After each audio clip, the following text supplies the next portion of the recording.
بسم اللہ الرحمن الرحیم۔ السلام علیکم ناظرین، آپ دیکھ رہے ہیں پرائم ٹائم وتھ ٹی ایم۔ میں ہوں طارق محمود۔ بلوچستان میں گزشتہ روز جو ہے وہ ایک اور دہشت گردی کا واقعہ ہوا، 7 جوان شہید ہوئے ہیں۔ اس سے پچھلے بھی آپ نے دیکھا کہ چیک پوسٹ پہ حملہ ہوا تھا، اس میں 10 فوجی جوان شہید ہوئے تھے، 13 دہشت گرد جو ہے وہ مارے گئے ہیں۔ تواتر کے ساتھ یہ اب بلوچستان کے اندر یہ واقعات ہو رہے ہیں، نہ صرف بلوچستان کے اندر بلکہ بعض دیگر جو جگہیں ہیں وہاں سے بھی اس قسم کی چیزیں ہیں کہ اس قسم کے واقعات ہو رہے ہیں۔ کچھ نیٹ ورکس جو ہیں نا وہ پکڑے جا رہے ہیں۔ لا انفورسمنٹ ایجنسیز جو ہے وہ بہت ایکٹیولی کارروائیاں بھی کر رہی ہیں۔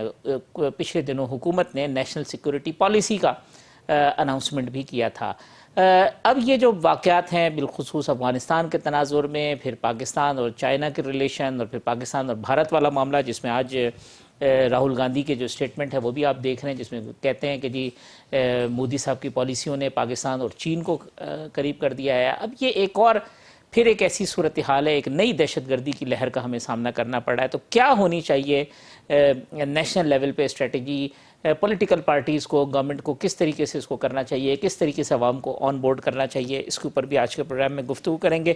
پبلک اکاؤنٹس کمیٹی کی میٹنگ تھی، گردشی قرضے کے حوالے سے بازگشت سنائی دی گئی ہے اور بتایا گیا کہ کچھ 2700 ارب گردشی قرضہ ہو چکا ہے جو پاکستان مسلم لیگ نون کی گورنمنٹ کو 1100 یا 1150 پہ چھوڑ کے گئی تھی۔ ساتھ ساتھ جو سوئی سدرن کمپنیز ہیں، یعنی ناردرن اور سدرن کے سوئی گیس کی جو کمپنی ہے، ان کا جو سرکولر ڈیٹ ہے وہ بھی 1300 ارب سے اوپر ہو چکا ہے۔ 1 ارب ڈالر کی ہمیں جو قرض کی رقم ہے وہ آئی ایم ایف نے رضامندی ظاہر کر دی، اس کی اپروول ہو گئی ہے۔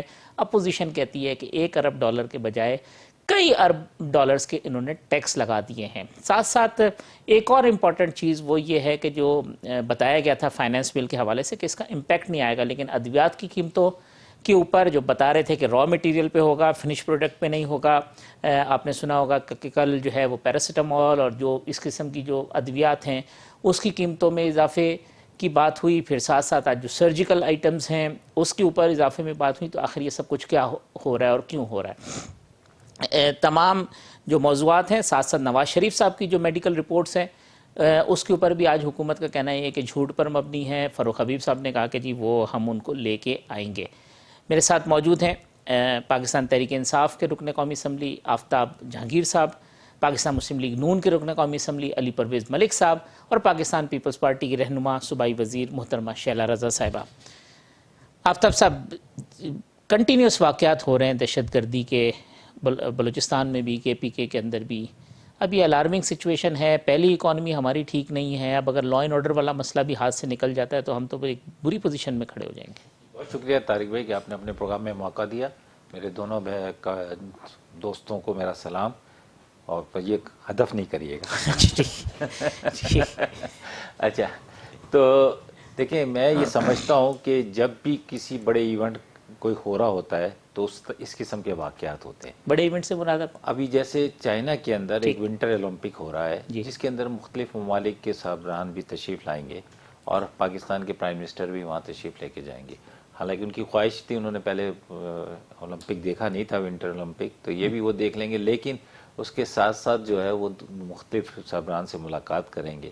اور آپ کو پتہ ہے کہ چائنا کی صورتحال، جیسے کہ ابھی آپ نے خود کہا، اعتراف جرم کیا راہل گاندھی نے کہ جی ہم نے بڑی کوشش کی کہ پاکستان اور چائنا کو دور رکھیں، لیکن مودی سرکار کی وجہ سے وہ قریب آ رہے ہیں۔ تو اس کا مطلب یہ ہے کہ جیسے ہی کوئی ایسا کوئی ایونٹ ہوتا ہے یا کوئی ایسی ملاقات کا ہوتا ہے تو کوئی نہ کوئی واقعات شروع ہو جاتے ہیں، اور یہ تسلسل ہے۔ آپ اس کو اٹھا کے دیکھ لیں، جب بھی کوئی بڑا ایونٹ ہوتا ہے اس کے سے پہلے یا بعد میں آپ کو اس قسم کے واقعات نظر آتے ہیں۔ اور یہ میں یہ سمجھتا ہوں کہ ابھی بہت زیادہ ہمیں آئی اوپنرز ہیں ہمارے لیے آتی ہیں۔ پھر گورنمنٹ کو آگے ہونا چاہیے نا کہ یہ چیزیں ہیں، مطلب کالز بھی انٹرسیپٹس ہو رہی ہیں، دوسری چیزیں بھی ہیں، تو پھر کیوں نہ آپ آن بورڈ نہیں؟ اس کی وجہ ہے حافظ بھائی، میں آپ کو ایک صحیح بات بتاؤں، آپ نے بھی مشاہدہ کیا ہوگا، اگر آپ کے گھر کے اندر کوئی پرابلم ہے نا تو وہ بڑا مشکل ہو جاتا ہے آئیڈینٹیفائی۔ اب چہرے ایک جیسے، لباس ایک جیسے، گفتگو ایک جیسی، کیونکہ یہ باہر سے نہیں ہے۔ یہ دیکھیں، یہ باہر سے تو صرف 1-2 لوگ آتے ہیں، وہ اندر کے لوگوں کو استعمال کرتے ہیں۔ اگر افغانستان سے کوئی لوگ آ کے کر رہے ہیں تو افغانستان کی اور ہمارا کلچر تقریباً ایک جیسا ہے، لباس ایک جیسا ہے، بڑا مشکل ہو جاتا ہے آئیڈینٹیفائی کرنا۔ اسی طرح اگر بلوچ، کیونکہ یہ بلوچ ہمارے ملک سے باہر بھی بلوچ موجود ہیں، ہمارے بارڈر سے باہر بھی بلوچ موجود ہیں، وہ جب آتے ہیں تو وہ ان کو آئیڈینٹیفائی کرنا بڑا مشکل ہو جاتا ہے. تو اس لیے یہ اس میں جب تک ہم سب مل کر دیکھیں، میں اس میں کوئی سیاست نہیں، کوئی وہ پوائنٹ سکورنگ نہیں، یا کوئی وہ نہیں کہ اس کی بلیم اس کا بلیم، یہ ہماری ذمہ داری ہے اور حکومت کو انیشیٹ کرنا چاہیے کہ ہمیں پارلیمنٹ کا اجلاس فوری طور پہ بلانا چاہیے اور اس پر اس پر ڈیبیٹ کرنی چاہیے سنجیدگی کے ساتھ، اور اس کے لیے جو بھی میجرز لینے ہوں، کیونکہ اگر دہشت گردی کے حوالے سے دہشت گردی ضرورت ہے کہ پارلیمنٹ میں بہت سخت ضرورت ہے، اس لیے کہ اگر امن ہوگا تو ہم دوسرے چیلنجز سے مقابلہ کر سکتے ہیں، لیکن اگر امن نہیں ہوگا تو ہم چاہے کچھ بھی کر لیں، ہمارے جو گول ہیں، جو ہمارے جو ہم سوچتے ہیں وہ نہیں کر سکیں. علی پرویز صاحب، یہ ویک پروونشل گورنمنٹس کا ایشو ہے یا واقعی تھریٹ اتنے زیادہ ہیں؟ کیا ہے کہ یہ اس طریقے کی چیزیں ہوتی ہیں؟ پھر یہ بھی ہوتا ہے کہ جی ہمارے لا انفورسمنٹ ایجنسیز کے ہاں کیا لوپ ہولز ہیں؟ کیا ہے ریزننگ؟ یا واقعی تھریٹ اتنے بڑھ گئے ہیں کہ 10 چیزیں روک لیتے ہیں، ایک آدھ 2 چیز ہو بھی جاتی ہے؟ بسم اللہ الرحمن الرحیم. بہت شکریہ حافظ صاحب، آپ نے اپنے پروگرام میں یاد کیا. دیکھیں، یہ ایک افسوسناک صورتحال ہے کہ ایک دفعہ پھر دہشت گردی جو ہے وہ خاص طور پہ بلوچستان میں اور بلکہ اس کے علاوہ باقی کے صوبوں کے اندر بھی ایک دفعہ پھر سر اٹھا رہی ہے. تو ہمیں اس کے اوپر ساری کی ساری قوم کو اکٹھا کرنے کی ضرورت ہے، اور ونس اینڈ فار آل ہمیں طے کر لینا چاہیے کہ ہم نے کس طرح سے دہشت گردی کا سامنا کرنا ہے. دیکھیں، اب جو آپ نے سوال کیا اس پہ آنے سے پہلے میں صرف گزارش یہ کروں گا کہ یہ اس کی بنیادی وجہ کیا ہے، ہمیں ایک سیکنڈ کے لیے اس کے اوپر بھی تو تھوڑی سی سوچ بچار کر لینی چاہیے نا. میری نظر کے اندر جب آپ خود پولرائز ہو جائیں ایز اے نیشن، جب آپ خود اندرونی طور پر کمزور ہو جائیں تو دشمن اس وقت حرکت کے اندر آتا ہے. تو یہ ایک بہت بڑی بنیادی وجہ ہے جو آپ یہ دیکھ رہے ہیں کہ ریسرجنس ہو رہی ہے آپ کی دہشت گردی کی پاکستان کے اندر. اس کے علاوہ جب آپ کی ریاست کی پالیسی جو ہے وہ کلیئر نہ ہو، وہ کنفیوزڈ ہو، کبھی وہ کہے کہ ہم نے کسی ایک گروہ کے ساتھ نیگوشیٹ کرنا ہے، کبھی وہ کہے ہم نے ان سے سیز فائر کرنا ہے، کبھی وہ کہے کہ ہم نے ان کے خلاف ایکشن لینا ہے، تو اس قسم کی صورتحال سامنے آتی ہے. تو اسی لیے میں نے آپ سے کہا کہ ونس اینڈ فار آل ہمیں سارے سٹیک ہولڈرز کو ایک صفحے کے اوپر بیٹھنا ہے، جس طرح ہم آرمی پبلک سکول کے سانے کے بعد وزیر اعظم نواز شریف صاحب کی قیادت کے اندر بیٹھے تھے اور ہم نے اپنی ریڈ لائنز ڈرا کر لی تھیں کہ جی اس کے علاوہ ہم کوئی چیز ہمیں ایکسیپٹیبل نہیں ہے. اور آج کی جو صورتحال ہے اس میں تو آپ جانتے ہیں کہ ٹی ٹی پی کے ساتھ بھی جب نیگوشیٹ کرنے گئے تو ہم نے ان معصوم بچوں کے، ان فرشتے جیسے بچوں کے والدین تک کو ہم نے ان کی جو احساسات تھے ان کو ہم نے ٹیک اکاؤنٹ فار نہیں کیا، اور ہم خام خواہ کی ایک سیز فائر اور وہ اس کے اندر بحث کے اندر چلے گئے. تو قوم کو سمیٹیں، اس کے بعد معاملے کو آگے. اور یہ انڈورس کرتے ہیں آپ جو پارلیمنٹ کے سیشن کے اوپر وہ کہتے ہیں جی پارلیمنٹ کا سیشن بلایا آفتاب صاحب کہتے ہیں. میں آپ سے کہہ رہا ہوں اس سے پہلے ہمیں دیکھیں پارلیمنٹ بھی بالکل یہ ایک ان کی جو آپشن ہے اپنی جگہ مناسب ہے کہ جو پارلیمنٹ ہے وہ سارے کے ساری جو آپ کے سٹیک ہولڈرز ہیں ان کی ریفلیکشن ہے، آپ کی جو جیوگرافیکل لوکیشنز ہیں ان کی ہے، بٹ ریاست کے اندر اس کے علاوہ اور بھی ادارے ہیں. اور میں آپ سے صرف یہ گزارش کروں گا صرف صوبائی حکومت کے اوپر یہ ذمہ داری نہ چھوڑ دیں، کیونکہ اس کے اندر ایک بہت بڑا ایلیمنٹ جو ہے وہ بارڈر کنٹرول کا بھی ہے، اور بارڈر کنٹرول جو ہے وہ ایک نیشنل سبجیکٹ ہے. اور اس کے علاوہ جو لا انفورسمنٹ ایجنسیز ہیں، چاہے پولیس کی نفری صوبائی حکومتوں کی ذمہ داری ضرور ہوگی، پر ان کو ایکوپ جو کرنا ہے، ان کو ریسورسز جو پرووائڈ کرنی ہے، وہ آپ کی فیڈریشن کے اندر آپ کی فیڈرل گورنمنٹ میں جو کیپیسٹی ہوگی وہیں سے پیسے نے ری ڈسٹریبیوٹ ہو کے صوبائی حکومتوں میں جانا ہے اور وہاں پہ پرائرٹائز ہونا ہے. تو ہمیں اس کو as a whole of the nation کے اپروچ کے ساتھ ان ساری چیزوں کو پرائرٹائز کرنے کی ضرورت ہے، اور جہاں پہ خامیاں ہیں ان کو ایک دفعہ سے ایڈریس کر لینا چاہیے اور سارے سٹیک ہولڈرز کو آن بورڈ لینا چاہیے. میں اتنی سی گزارش. شیلا صاحب، یہ جیسے علی صاحب کہہ رہے ہیں کہ یہ پالیسی کی کلیئرٹی کا ایشو ہے، آپ کی نظر میں کیا ہے کہ ایشو کیا ہے اور اس کا حل جو ہے وہ کیا ہے؟ پہلے تو میں یہی چاہوں گی کہ اس دہشت گردی کی جتنی بھی مرمت ہم کر سکتے ہیں ہم کریں، اور ہمارا جو کردار بنتا ہے اس کو پہچانیں. اب کلیئرٹی تو جب ہوگی نا جب نیشنل عوام کو، میرے دونوں بھائیوں نے کہا کہ اعتماد ملے، عوام کے نمائندے اسمبلی میں بیٹھے ہوئے یہ کہاں بنی ہے ہمیں تو نہیں پتا. ٹھیک ہے نا، ہمیں تو نہیں پتا. یہ علی ایم این اے ہے اور آفتاب صاحب بھی ہے. میں نے